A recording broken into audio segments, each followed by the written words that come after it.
Welcome back, folks, to another exciting edition of Let's Play Tyranny. As always, I'm your host, J Square John Jeremy, and we have arrived here in the Bastard City, home of Tunon the Adjudicator. We have arrived here to explain our actions to our liege lord, and hope that nothing goes awry. As you can see before us, we have several members of what I assume to be the Bastard Tier's nobility, along with members of the Disfavored and Scarlet Chorus peoples. We have our fellow Fatebinders here as well, and then of course at the very end, Tunon himself. Hopefully, again, nothing goes wrong here. Let's go ahead and speak to Lady Lucretius, who is the first person that we can, in fact, speak to.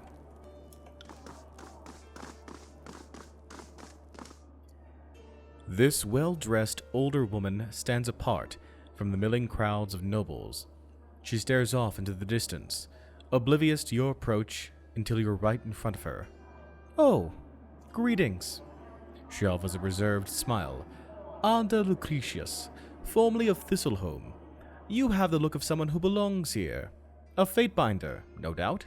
She nods. "Do you need something from me?"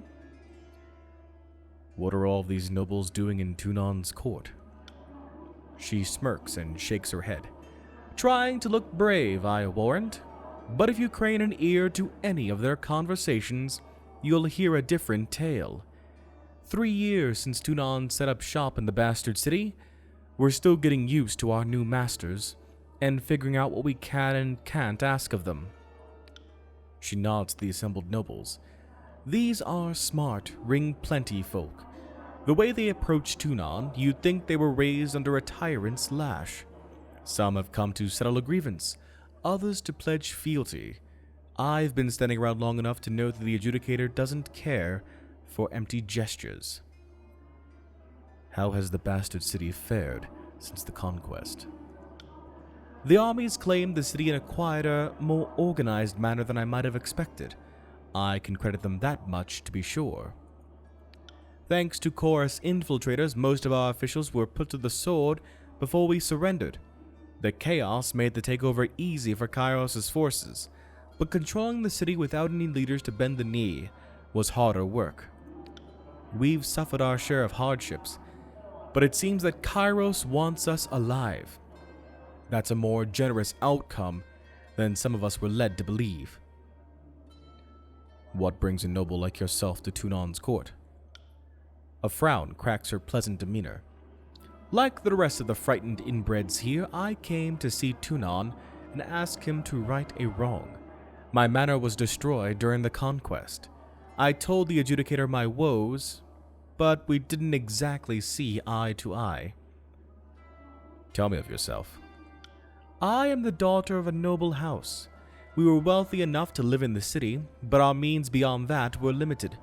My mother dealt in fish, textiles, and bronze. By the time I inherited, the business was taking care of itself." She sighs. "Of course, all of that has changed. Thistleholm is no more, and my name has none of its former weight. Even if we were still in business, Kyros' laws would stifle our trading rights. Perhaps it's better this way." "What is Thistleholm?" A great sigh deflates her. "It was my family's ancestral hall. The oldest stones dated back to the years when the Bastard City was naught but a dozen roofs and wagons clustering for warmth.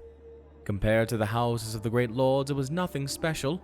Age had softened the wood, and its queer placement in the warehouse district set it apart from the finer grounds where lords and ladies strolled for amusement.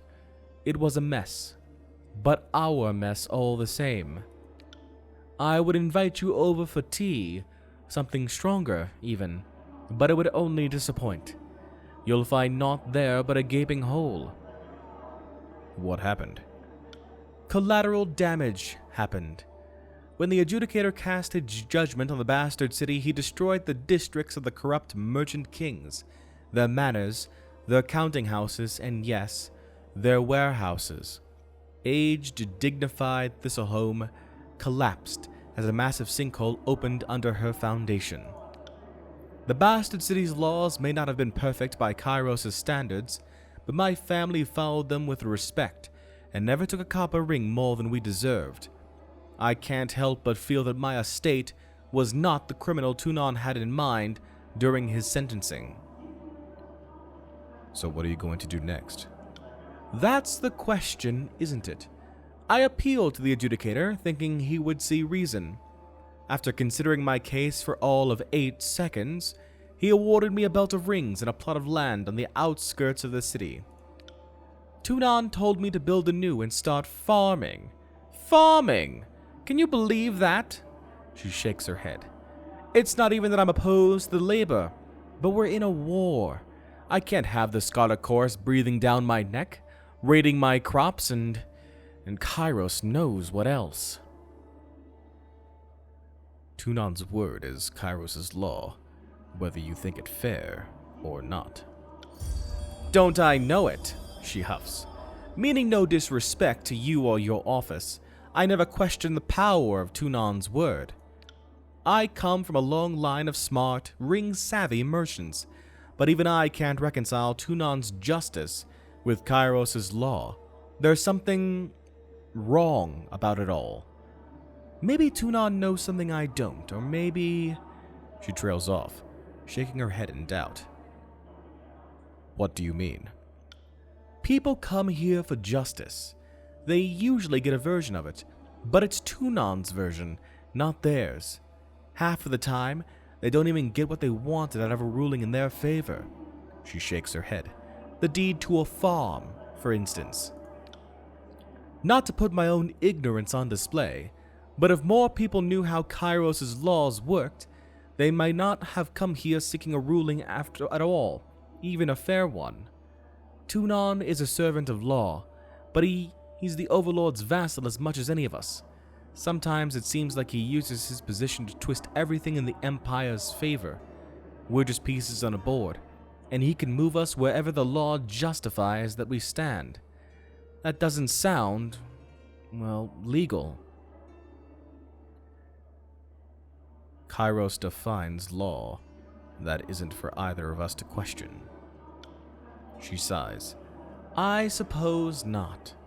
The bastard city used to have the laws of woman and mankind, but now we have the laws of the Overlord. The people will get accustomed to it in time, and so will I. Good day, Fateinder. Okay. Why don't we go ahead and go meet up with our compatriots here, or I should say former compatriots. Hopefully they don't attack me right away. That would be kind of bad.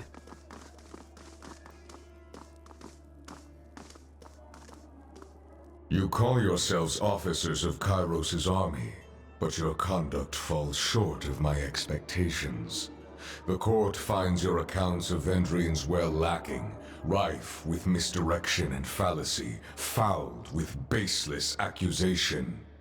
The shadows beneath Tunon's cloak darken and flare around him. Murmurs of unease erupt in the court. Your Honor, I have relayed the events as I experienced them. You can well imagine why my version conflicts with his. She makes a dismissive gesture to the Scarlet Chorus representative. On my honor and on that of the great general, I would sooner snap my sword than perjure myself before you, Archon. Oh, so you'd imply that falsehood comes easier to my lips than yours? You're a fool if you believe the Archon of Justice won't see through your lies just because the disfavored think themselves better than an honest gang. Silence. The contradictions in your statements will be examined, and falsities threshed from truths. If we find you have perjured yourselves, Bled and Mark will see to your fate. The Archon turns, and you feel his gaze upon you. Fatebinder, we will start with the matter of the Archons. Graven Ash and the Voices of Nerat have declared war upon each other. In addition to violating Kyros' peace, they have thrown the conquest of the Tears into disarray.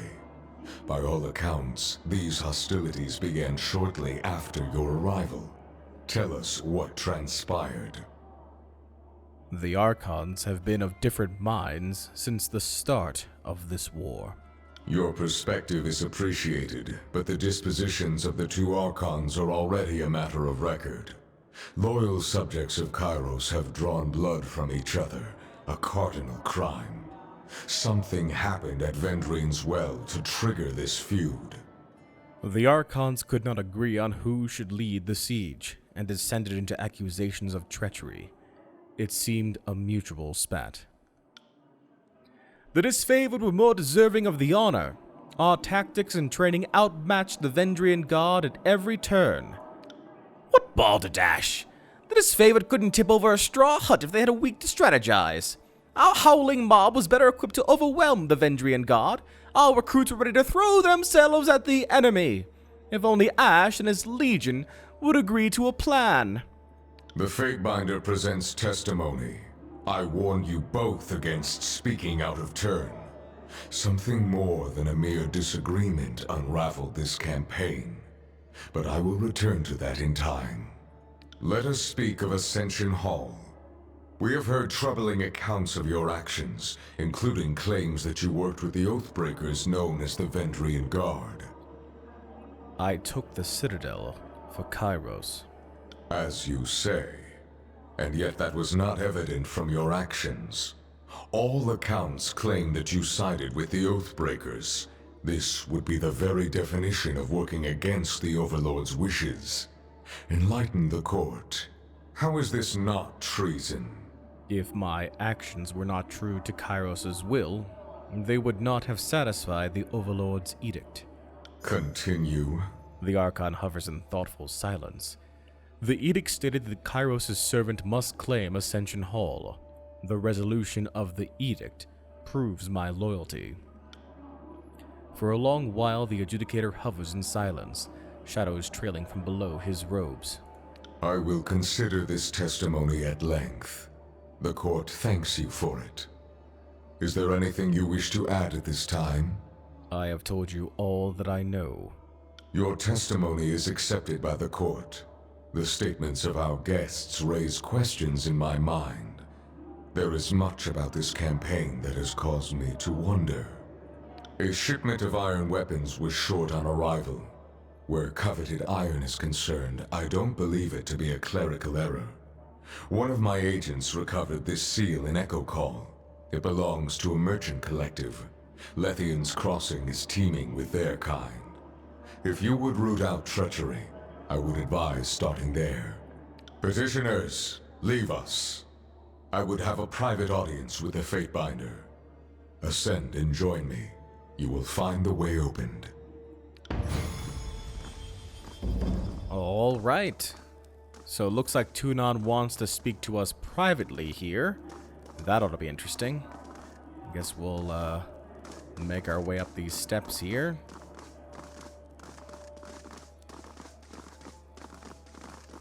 Meet with this fellow face to face, or face to mask as it were. He's got a nice throne. Maybe one day I'll have one for myself. This civil war, this feud, is an insult to Kyros' peace.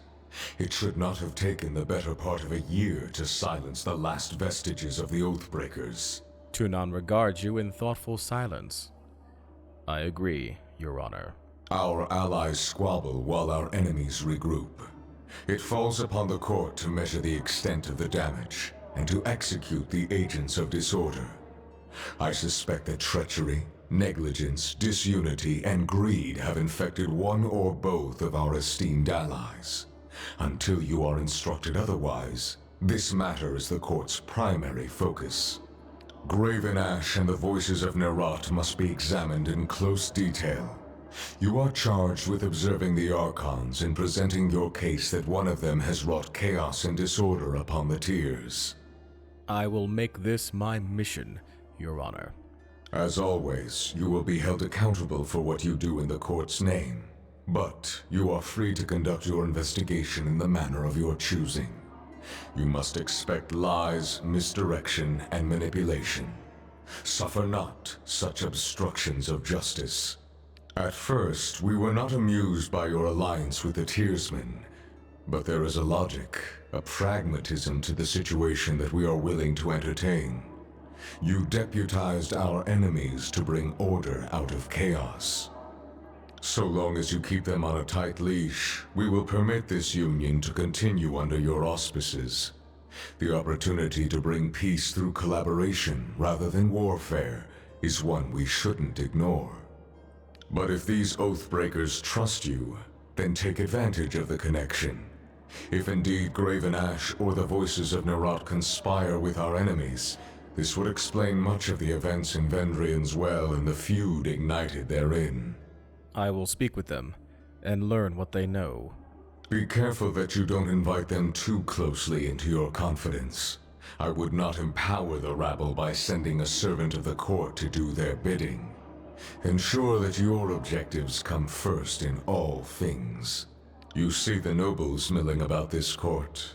You hear the anxiety and uncertainty of a conquered people. Day and night I audience declarations of fealty to curry favor. What you don't see are the dungeons beneath the court, and the hundreds of tearsmen who strained against Kyros' rule. I warrant that your Oathbreaker allies know a few of them, whether by blood or by allegiance. Let it be known that their lives are forfeit to the court's mercy, and any action meant to shatter what order we have established will be met with the swiftest reprisal. Blood will flow through these halls. Is that clear? Abundantly clear, Your Honor. I'm glad we understand each other. Be sure your new friends understand as well. Do not toy with the locals. Subjugate them if they will serve. Destroy them if they have exhausted their usefulness. I will not permit them to vanish into the tears, there to gather strength with renewed defiance for the Overlord. Your fellow Fatebinders have been busy acting as my eyes and ears. I have a few leads for you to follow. You should of course speak with your brothers and sisters of the court if you need further counsel. The disfavored have made use of the Sage's network of dovecotes and messenger birds as they come under capture. I've heard multiple claims of strategic communications gone missing. The Sages are broken, their citadel in flames, but they were not slaughtered to the last. Some of their numbers still congregate around the smoking husk of their burning library. If they have been reading disfavored communications, learn what they learned, then execute them. There is a final matter to discuss. A sensitive topic.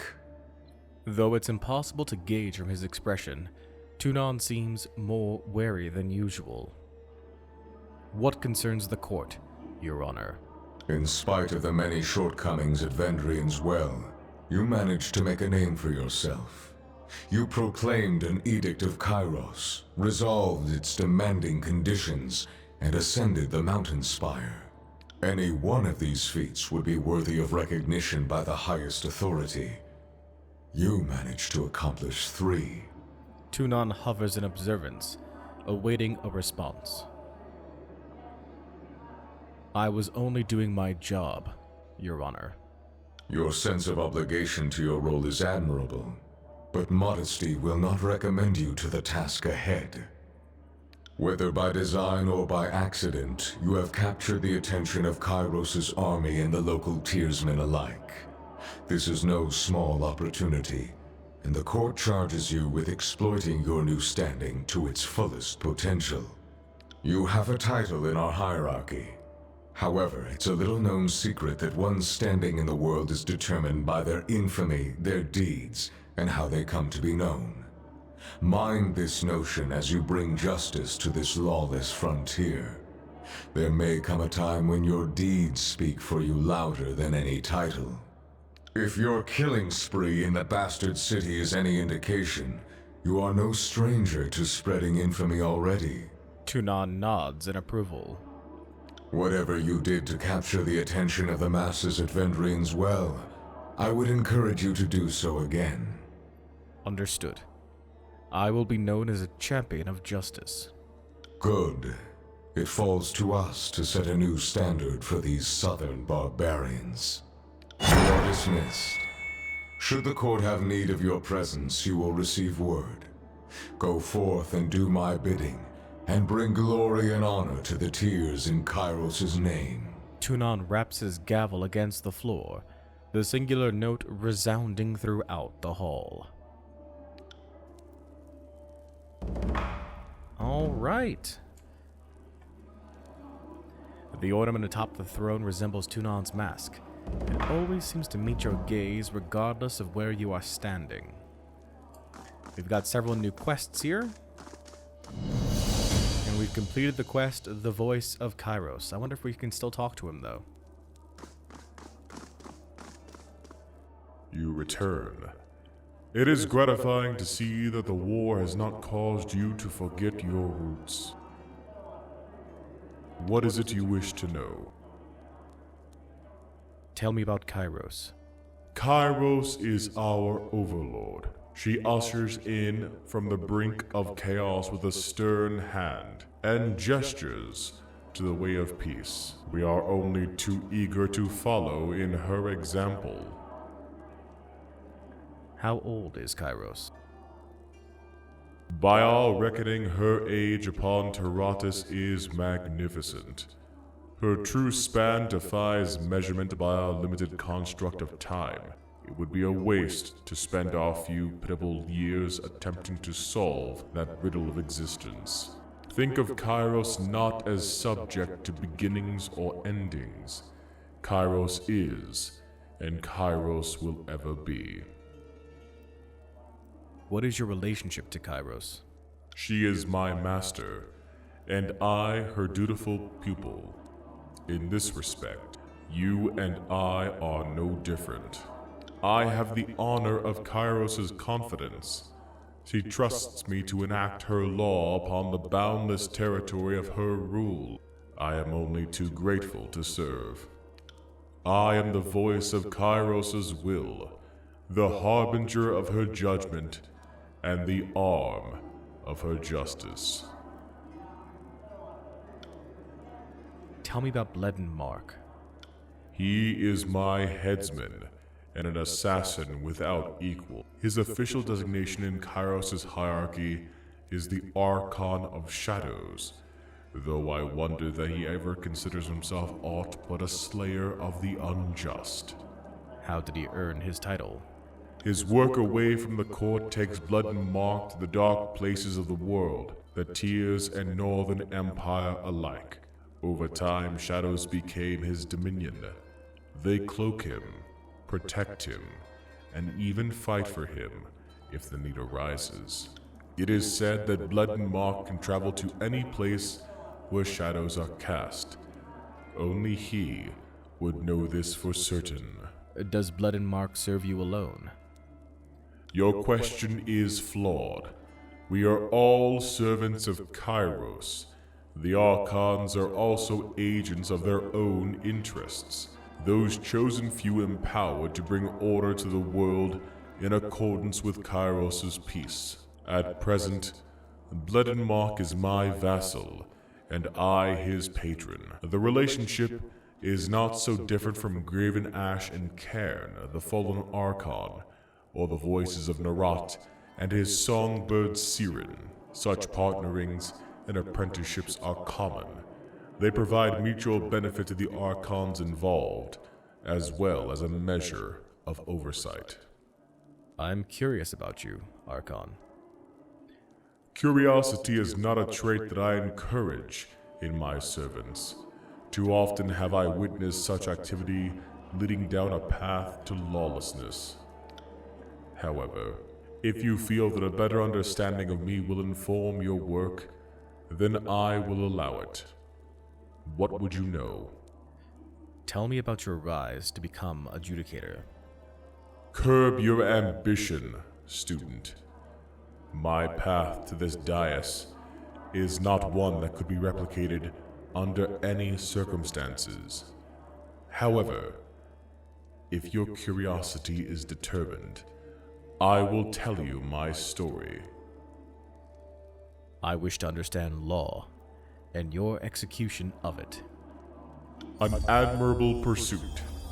You know much of Kyros' law and the maintenance of order already. My history may tell you something of how it can be used to win wars.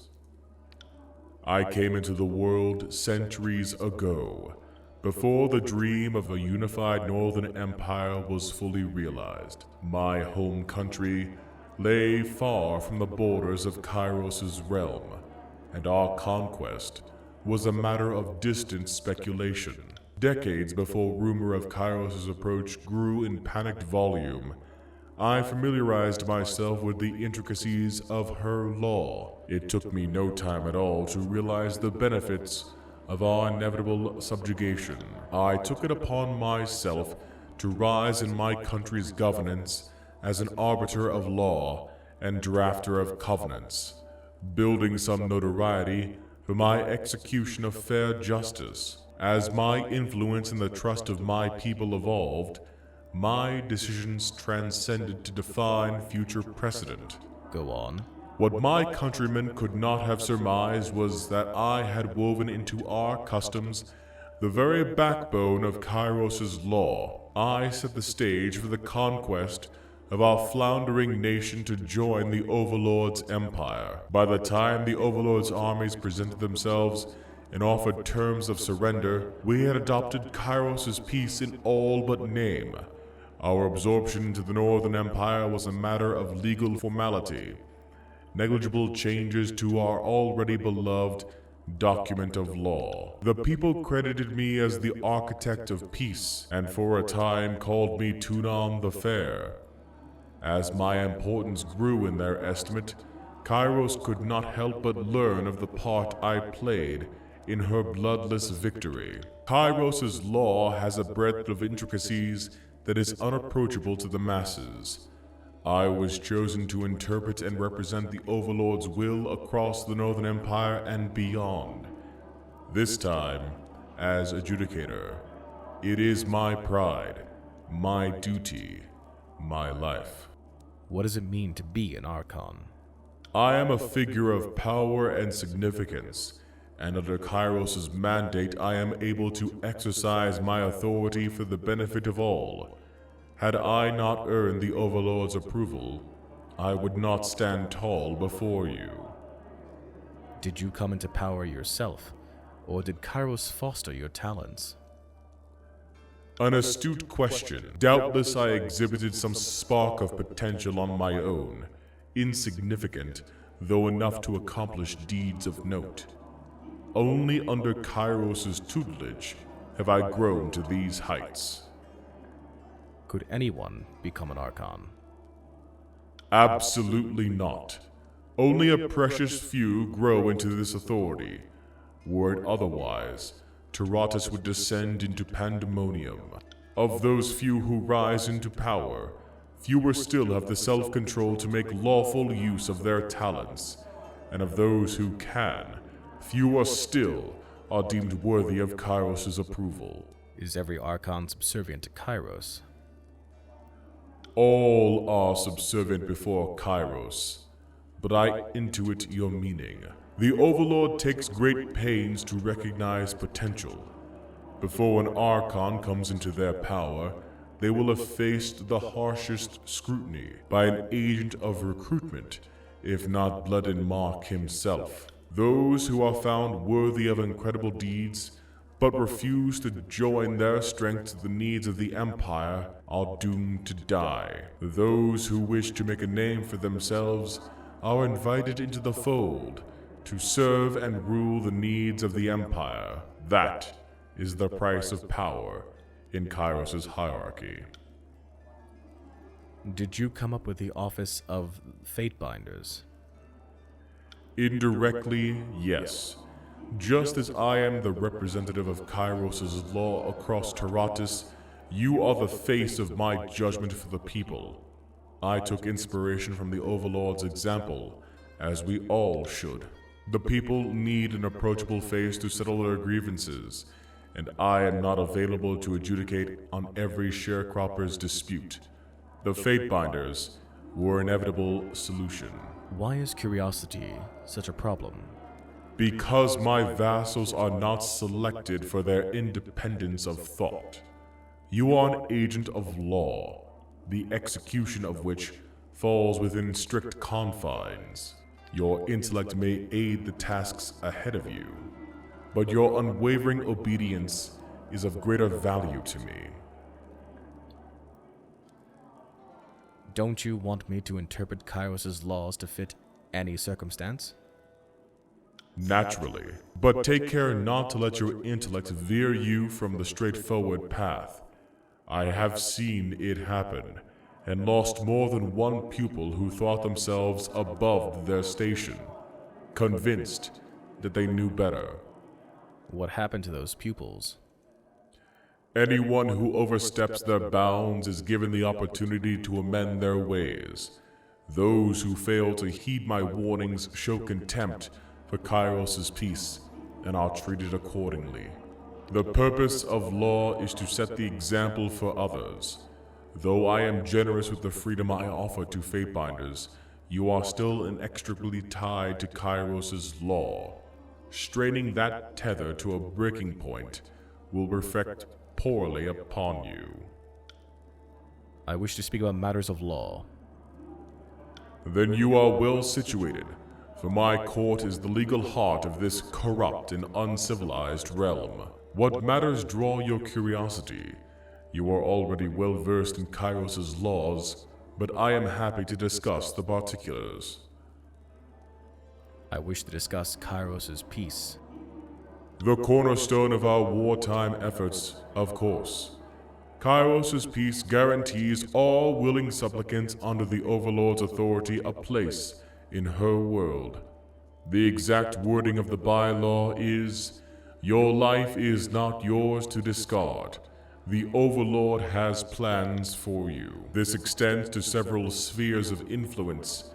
Among others, it grants protection to enemies who surrender in a time of war, and it forbids suicide. To dispense with the Overlord's vassal and property is prohibited. Remind me how the Overlord's name may be used. It is not forbidden to cross one's tongue with Kyros' name, but it behooves one to use caution and respect. The Overlord's name is not yours to give, whether to progeny, product, location, or abstraction. Slander of the Overlord is punishable by death. There is only one Kyros, and her name is safeguarded. No one may say Kyros and have it obfuscated by a second meaning. Neither will her name be associated to trivialities. A gambler will not attribute his fortune to Kyros' luck, or his misfortune to Kyros' scorn. Such an association lowers the Overlord in the public estimate, and is rightly considered slander most foul. Let us discuss the old walls. The old walls are forbidden, as are their contents and their denizens. Owning an item from the old walls is considered trespass, regardless of how it came into your possession. Mind that in the course of your travels. As the old walls extend across much of the Tiers and Northern Empire alike, Kyros permits her servants to pass only where she has sculpted the landscape to permit traverse. Under no circumstances are you to enter a breach into the old walls, even for a task as innocent as crossing to the other side. If these restrictions seem too severe, I would remind you that they are for the protection of Kyros' subjects. The Overlord has no desire to see harm needlessly inflicted upon her loyal followers. Remind me of Magician's Folly. Practitioners of the arcane arts must be sanctioned by one of Kyros' guilds, such as the Blood Chanters or Forgebound. Rogue magicians with a tenuous grasp of unknown powers will not be tolerated. Ebb lowers her gaze to the ground, thumbing the chords of her bandolier in a thinly veiled attempt to appear uninvolved in the discussion. This might be bad. So long as your Tidecaster remains your deputy, she will have the protection of the court, but not a moment longer. I must allow you to have the most fearsome agents at your side to dispense justice, but you remain culpable for her actions. Huh. So if I start fondling that tall slab of handsome over there, you're the one guilty of molesting him? I can live with this. She points to Nunaval, who shuffles nervously at Ebb's glance.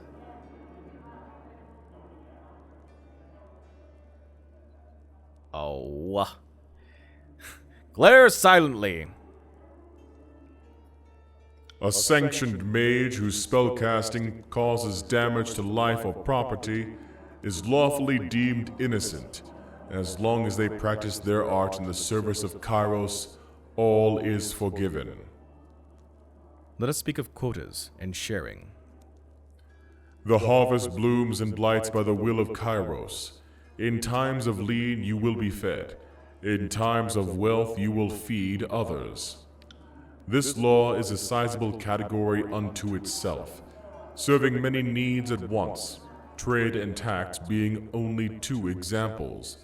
The broadest intent of the law is to empower Kyros' subjects to care for their neighbor, and expect care in return. You might take note of the law's application to trade. A merchant's right to peddle their wares is defined by permits granted annually. The regional authority has the right to decide if a merchant sells cabbage one year and sandals the next. Anyone breaking through their restrictions is subject to immediate forfeiture of all assets. You need not concern yourself over the nuances, at least until they apply to this contested realm in a time of peace. I am curious about the restriction on forbidden knowledge. Kyros herself sets the standard of what can and cannot be known. These restrictions are rarely enforced, but they are worth taking into account. During the war, for example, Kyros deemed the knowledge of the Vellum Citadel taboo. No one may possess the wisdom of that fallen repository save Kyros herself. This is for the protection of her subjects. Before the coming of Kyros, during the ages of anarchy and discord, powerful knowledge in undeserving hands leveled empires without thought or mercy. Kyros has no desire to revisit those dark times. Well, of course I'm beholden to these laws. That should not be in question. We are all subjects of Kyros. Her laws define and regulate our very way of life. With that said, as an agent of law, you are granted more leeway than a soldier or citizen. You may find yourself compelled to commit morally questionable acts in the name of Kyros. If it serves the court's justice, much may be forgiven. So the rules don't apply to you as long as you're enforcing them on someone else? I want your job. If the court finds any of your actions suspect, we will summon you to answer for yourself. Your testimony will be heard and judgment rendered. You are exceedingly curious about the application of Kyros' law. I find it refreshing that you would seek my counsel, Fateinder. I have no more questions. We have huge amounts of favor with Tunon right now. That's excellent. Awesome. So we have a new assignment from Tunon. We've learned a lot more about what Tunon is and what he oversees, the application of Kyros' law, especially here in the tiers. And of course, he is our direct lord. Obviously, we all serve Kyros, but he's the guy I answer to. So, good to have him on our side. And it's nice that he actually believes that our alliance with the Tiersmen was pragmatic and logical. Can't ask for anything more than that right now.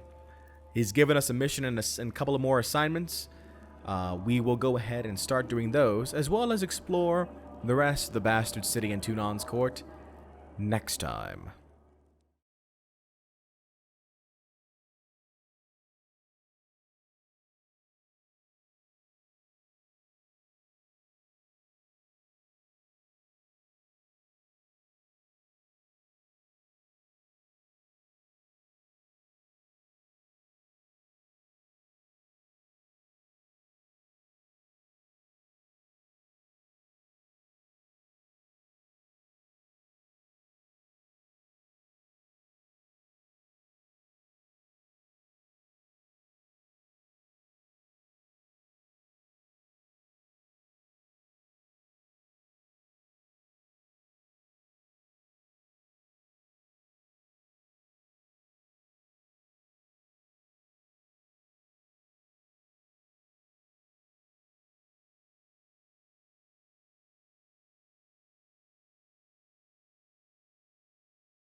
Hey everyone, J Squared John Jeremy here, and I want to thank you for watching.